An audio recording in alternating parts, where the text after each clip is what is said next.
Welcome to tonight's escape into the countryside, where the grass grows wild, secrets bloom in silence, and desire lingers just beneath the surface. In this collection of sensual bedtime stories, you'll journey through meadows and moors, barns and wildflower fields, where tension hums between old friends, strangers find shelter in each other, and longings too long buried finally rise to meet the light. So lie back, breathe deep, and let the stillness of the land carry you somewhere intimate, unexpected, and unforgettable.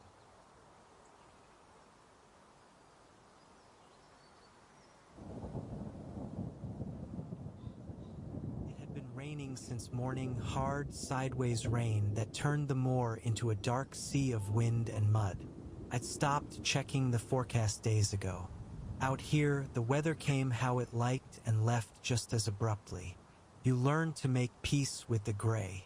I was halfway through splitting kindling when I heard it. A knock at the door. Not soft, not hurried, just certain, as if the one behind it already knew I'd answer. I wiped my hands on my jumper and opened it.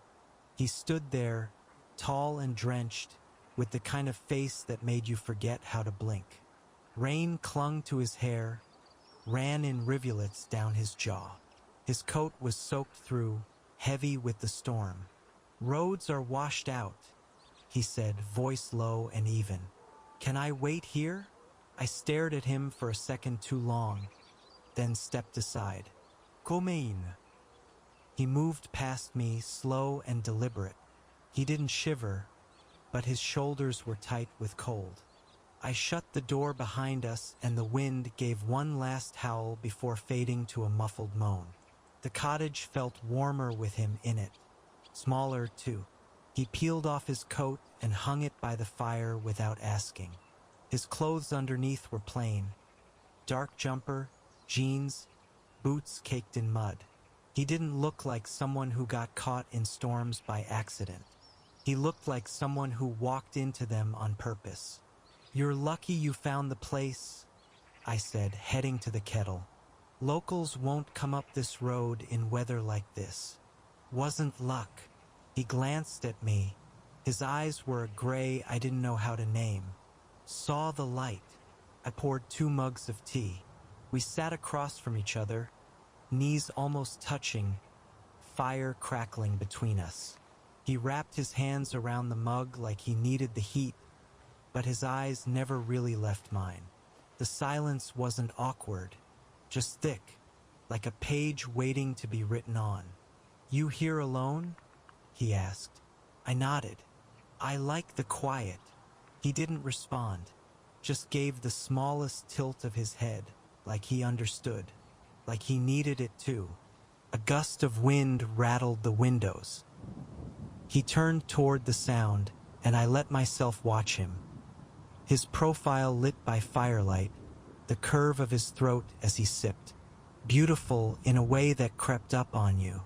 We talked a little after that. Not much. Where I was from. What I did. He didn't give much in return, just hints. Glimpses. A man between places, I gathered. Between things. He stood and stretched a little, rolling his shoulders like he'd only just realized how heavy the storm had made him. "Would it be all right if I used your shower?" he asked, eyes flicking toward the hallway. "Feel like the weather's in my bones." Something in the way he said it made the hairs on my neck lift. The cottage was small, just 2 rooms and a crooked hallway, so I led him to the bathroom, flipping on the overhead light. A soft yellow glow spilled across the tiles.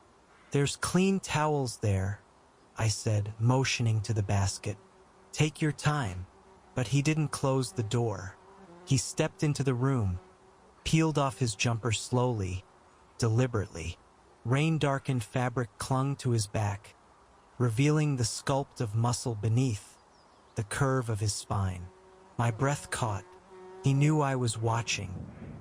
He turned then, unhurried, and met my gaze as he tugged his shirt over his head, revealing a chest lightly dusted with hair, a stomach ridged and taut. A long-healed scar trailed near his ribs, and something about the imperfection made him even more real. "You staying?" he asked, a half-smile tugging at the corner of his mouth. It wasn't cocky, just open, curious, like he wouldn't mind if I said yes. No, I said too quickly, then hesitated. Didn't want to assume. Assume away, he murmured, fingers already undoing the button on his jeans. You've got the better view. He turned back toward the shower, dropping the rest of his clothes without fanfare. I caught one last glimpse of him in the mirror, a body marked by weather and time, steady and strong. Then the sound of water filled the space, soft and constant. I stood there for a moment longer than I should have, watching the outline of him behind the fogging glass, the way he tilted his head under the stream, as if he belonged here, as if this was just another night. Eventually, I backed away, heart pounding, throat dry, and returned to the living room. I threw another log on the fire, then sat down and stared into it, trying not to imagine the water trailing over his skin, trying not to imagine what might happen next. He emerged some time later, wrapped in one of my towels, his hair wet and curling at the edges. He looked cleaner but no less dangerous. He sat on the armrest beside me, bare knee brushing mine. I handed him the folded blanket. He didn't take it right away, just looked at me. "I won't stay the night unless you ask," he said. I didn't answer right away. Instead, I watched the firelight dance across his face, the way the amber glow softened the sharp angles of his jaw, lit the wet ends of his hair like strands of copper. His skin smelled faintly of my soap, cedar and pine, and the steam still clung to him in ghostly curls. He held the blanket loosely in his lap now, not pressing, just waiting, like the weather had carried him here not by chance, but necessity, like something old had called him to my door. The storm outside had slowed, rain now falling in softer rhythms, almost musical, the kind of night that wrapped around you, quiet and thick. Time moved differently inside it. "You don't talk much," he said finally, voice low. I looked at him. "Neither do you." He smiled at that, gaze holding mine. "Maybe that's why I came." The silence that followed didn't feel empty, felt full, full of the things we weren't saying. I could feel the air between us tightening, not with nerves, but gravity, the kind that pulled one body toward another without needing reason. Still, I hesitated. "You're a stranger," I said, not because it mattered, but because it was the only tether I had left to the world I knew, to rules, to boundaries. "Do I feel like one?" he asked, softer now. He leaned in just slightly, not enough to close the distance, but enough to feel the shift in the air. "Tell me the truth." I swallowed, throat dry. "No." He nodded once like he already knew. His hand moved then, slowly, openly, to rest on the couch beside mine. Not touching, just there, waiting, an invitation written in warmth and patience. "If you want me to stay," he said, "just take my hand." Not a command, not a dare, just a choice. And the longer I stared at it, his hand open and steady, the more I realized I wasn't afraid of the answer. I was afraid of how much I wanted to give it. I reached out, slowly, like I was afraid it might disappear, and placed my hand in his. He exhaled, quiet and real, as if he'd been holding that breath since he knocked on my door. His fingers closed around mine, warm, assured. There was no rush in him, no push, just presence. I felt it all through me, that heat moving up my arm, into my chest, like kindling catching flame. Still, neither of us spoke. Instead, he turned his palm and brought the back of my hand to his mouth. Kiss, not firm, not soft, just there. Claim, maybe, or a thank you, or both. I could barely breathe. He looked at me then, the fire reflected in his eyes. His thumb traced the inside of my wrist slowly, as if memorizing my pulse. "Do you want this?" he asked. It wasn't the kind of question that needed a long answer. I nodded once, then I leaned in and kissed him. The first touch was tentative, almost shy, but it deepened fast, like we'd both been waiting for the same moment and finally stepped into it. His mouth was warm, familiar in a way that made no sense. He tasted like tea and storm water and something sweeter underneath. When we parted, his hand slid up to my face. He held me there, eyes searching mine. "Say it," he whispered. "I want you to stay." The words felt bigger than the room, truer than the fire or the wind or the heat now rising between us. He stood slowly, never breaking eye contact, then reached for my hand and guided me toward the bedroom. We didn't stumble. We didn't rush. We just walked together like this had always been coming. And in the quiet of the night, where the wind outside hummed like a lullaby and the world beyond the cottage faded into nothing, we undressed each other by degrees. Each layer a question, each touch an answer. My hands found his chest first, fingers spreading, testing the heat of him. His skin was damp, warm, and when I looked up at him, his eyes were softer than I'd ever seen them. "You sure?" he asked again. "Yes," I said. "I've never been more sure of anything." We ended up beneath the covers, limbs tangled, our bodies drawn close by something more than desire, something quieter, older, reverence, maybe, relief. When he kissed me, it was with patience, not possession. His hands didn't grope, they guided. And when I touched him, he closed his eyes and breathed like I'd opened something in him no one else ever had. I learned the weight of him, the way he moved when I traced the dip of his spine or pressed kisses to his collarbone. He wasn't loud, but when he moaned, it went straight through me, like an answered prayer. We didn't speak. The only language was skin, was sound, was the soft rhythm we found between the sheets. He made space for me to lead, then took over gently, only when I let him. Everything was mutual. Everything was chosen. Time stretched and folded in on itself. There was no rush, just the ache of something long denied, finally allowed. When we both reached the edge, it wasn't a climax as much as a surrender. A letting go, a letting in. After we lay tangled together, breath slowing. His head was tucked into the curve of my neck, and my fingers drifted lazily down his spine. Neither of us spoke for a long time. Then, in a voice I barely recognized as mine, I whispered, "What happens now?" He lifted his head, met my eyes in the soft glow. "Whatever you want." And the strangest part? For once, I believed him. You'd come out to the countryside to clear your heads. Both of you needed it. City noise still buzzing behind your eyes. Work stress layered tight beneath your skin.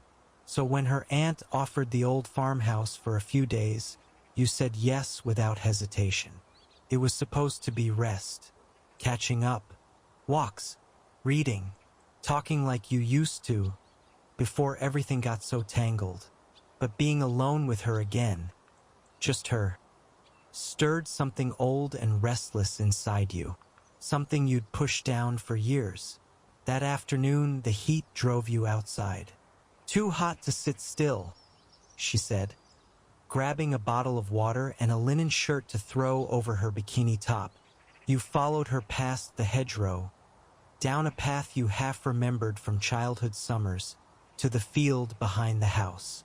It was still there, still wild, waist-high grasses swaying in the breeze, dotted with wildflowers in violet and gold. The smell of dry earth and green things pressed up around you.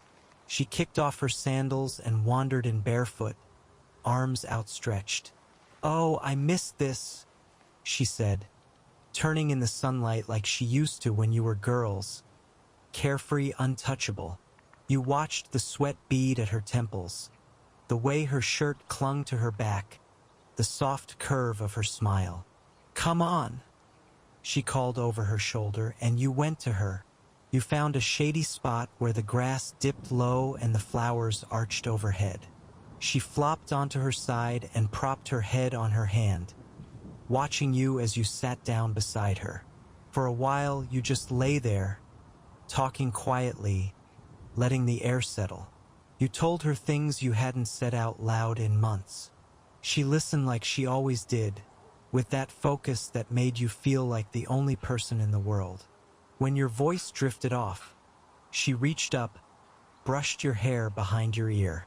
Her fingers paused there. "Do you remember?" she asked slowly. "That summer we both kissed that boy from the village?" You laughed. He had no idea what he was doing. She smiled but didn't look away. "Neither did I. I think I just wanted to see if it felt like this. You didn't ask what this meant. You didn't need to." Her thumb skimmed your jaw. You leaned into it without thinking. "I don't want to be careful anymore," she whispered. You swallowed hard. "Me neither." She leaned in so slowly it felt like a question.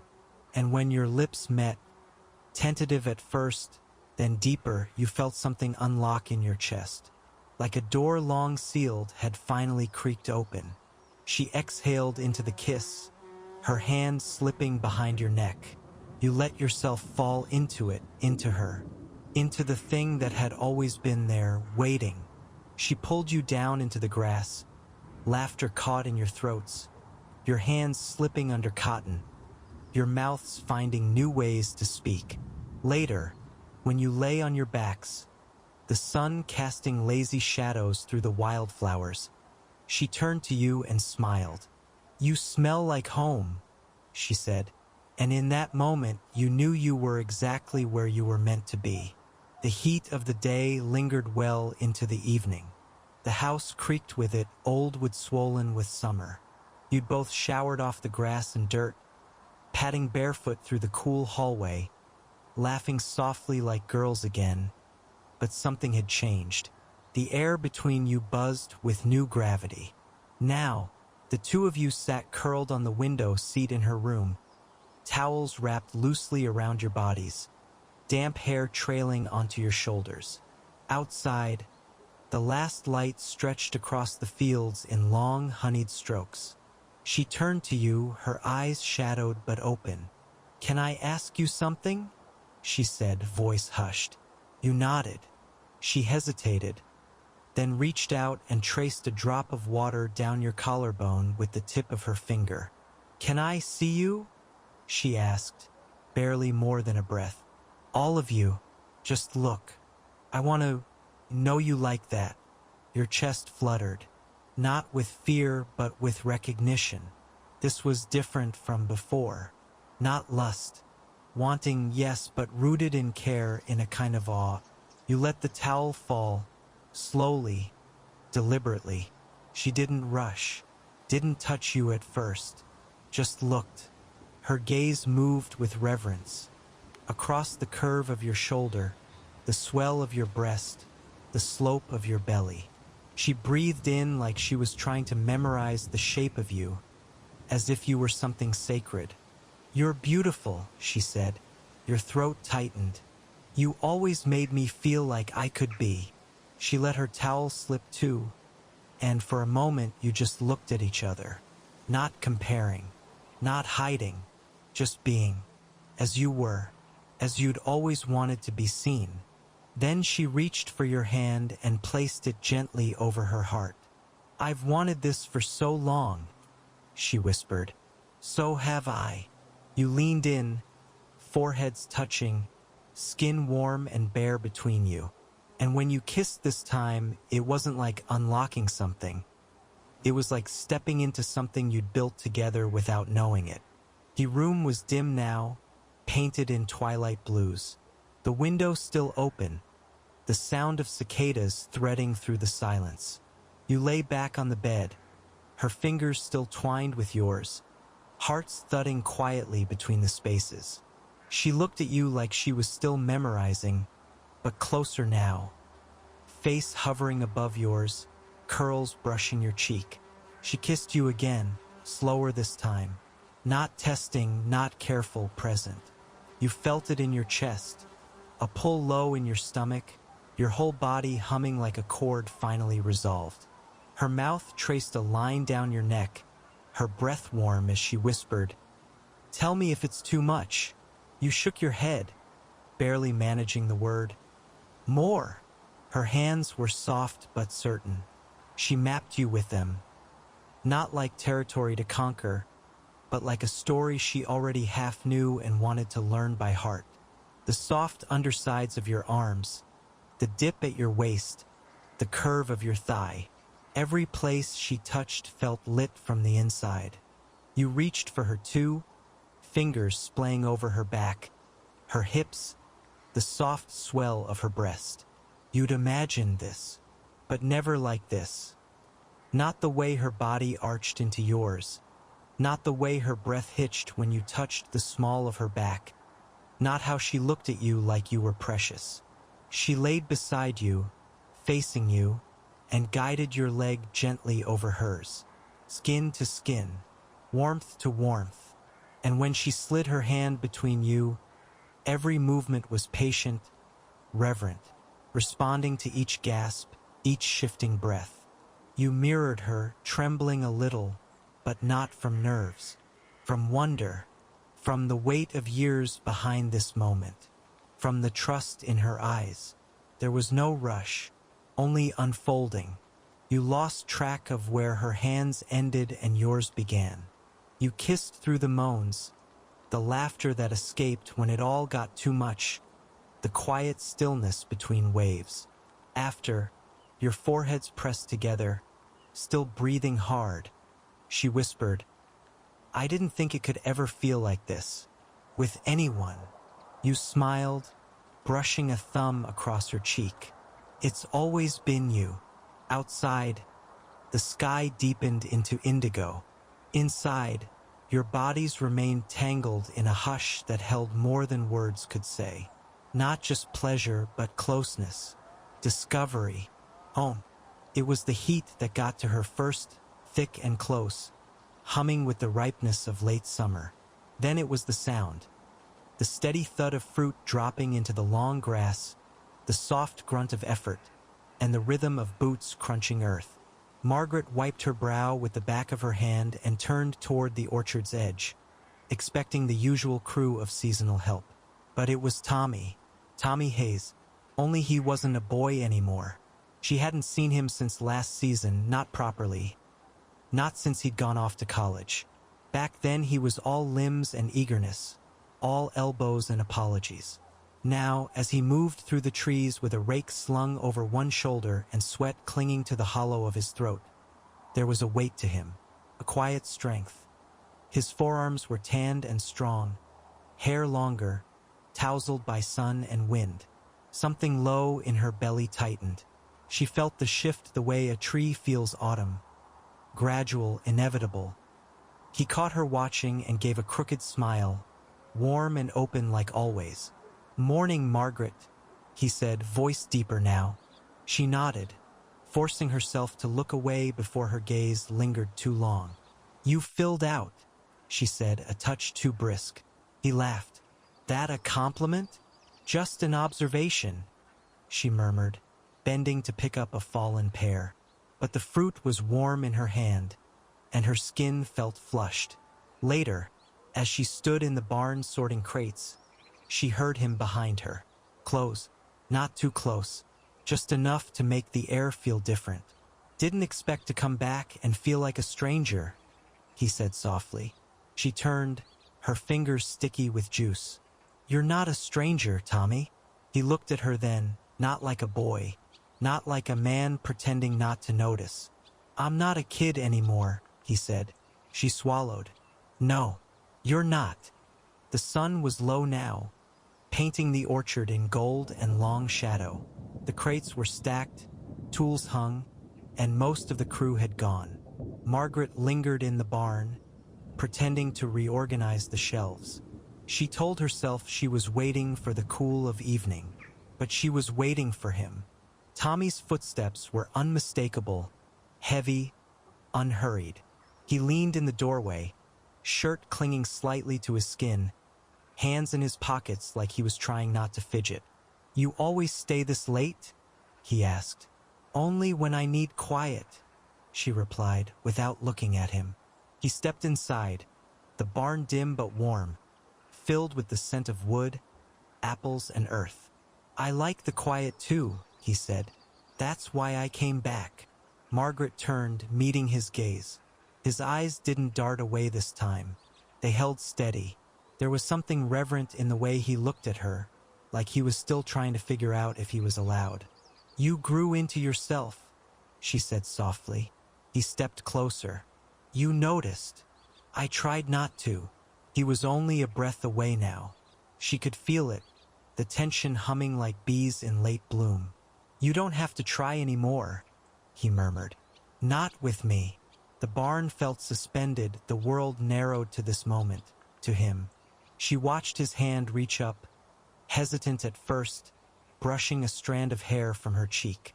"I've thought about this," he said. "Too many times." She exhaled, her voice quiet. "So have I." When he kissed her, it wasn't rushed. It was soft, certain, a question she answered without words, leaning in, tasting the heat of the day still on his skin. She let her hands rest on his chest, feeling the beat of his heart under her fingertips. Steady, sure. His fingers skimmed her hips, not demanding, just present. In the stillness of the barn, surrounded by the scent of sun-warmed fruit and the low creak of old timber, something unfolded between them, slow and electric. She pulled back just enough to catch her breath, her fingers still resting on his chest. The moment held between them like something delicate, shimmering, and real. "We shouldn't," she said quietly, though she didn't move away.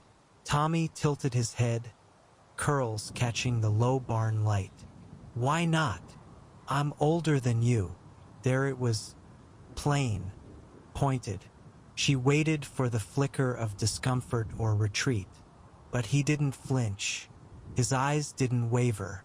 "I know." He said it simply, like it was a fact as irrelevant as the weather. "I used to babysit you," she added, half laughing, half horrified. "I watched you skin your knees on the gravel and cry when your mum forgot your juice box." He grinned, a slow curve of his full mouth that sent heat straight through her. "And I watched you. Every summer I came back here, I noticed more. The way you ran this place. The way no one dared talk back to you. The way you looked in the sun with a smear of dirt on your cheek." Margaret tried to smile, tried to stay tethered to reason. Her hair was tied up, loose strands curling at her temples from the heat. Her arms were strong, sun-kissed, her body full in a way that spoke of years lived and work done well. She'd never tried to hide it, never needed to, until now. "Tommy." His hand slipped to her waist, broad, calloused palm against the curve of her hip. "I'm not a boy anymore, Margaret. I don't need babysitting. And I don't want gentle. I want real. I want you." The way he said it, low, steady, made something in her chest tighten. He was all grown now. Tall, lean but solid, with sun-browned skin and forearms dusted with fine hair. His face still carried the softness of youth, but his gaze, steady, dark, unshaken, held nothing but intention. She wanted to be responsible, but his touch was so certain, so sure. His hand trailed up her back, slow, deliberate, until his fingers found the nape of her neck. "You don't have to be afraid," he whispered. "You don't have to hold this together. Not tonight." She closed her eyes. He kissed the corner of her mouth. Just there, then her jaw, her shoulder, his lips like warm punctuation, undoing the seams of her resistance one kiss at a time. "I'm not afraid," she said finally, her voice low. "No, I'm tired of pretending I don't want this." He smiled against her skin, the kind of smile that belonged to someone who had waited for this moment, not just hoped for it. Then she kissed him again, this time with hunger, with decision, pressing him back against the beam behind him. Her fingers found the edge of his shirt, slid underneath to trace bare skin. A soft line of muscle, a breath caught in his throat. He leaned into her, arms wrapping tight around her waist, grounding her even as he set her alight. He didn't rush, he didn't push, but every movement told her, "You can let go now." And she did, right there in the barn, with the orchard quiet around them and the air thick with dusk and want. Margaret let herself fall into his hands, his mouth, his rhythm. She forgot the years between them. She forgot the rules she'd written for herself. There was only this, the sound of his voice against her ear, the taste of summer on his skin, and the ache that had lived quietly inside him for years finally answered. Thank you for joining us tonight. If these stories moved you, soothed you, or simply kept you company, we'd love for you to stay a while. Subscribe, leave a comment, or explore more sensual bedtime stories crafted just for you. Until next time, sleep soft, dream deep, and let desire be your lullaby. Good night.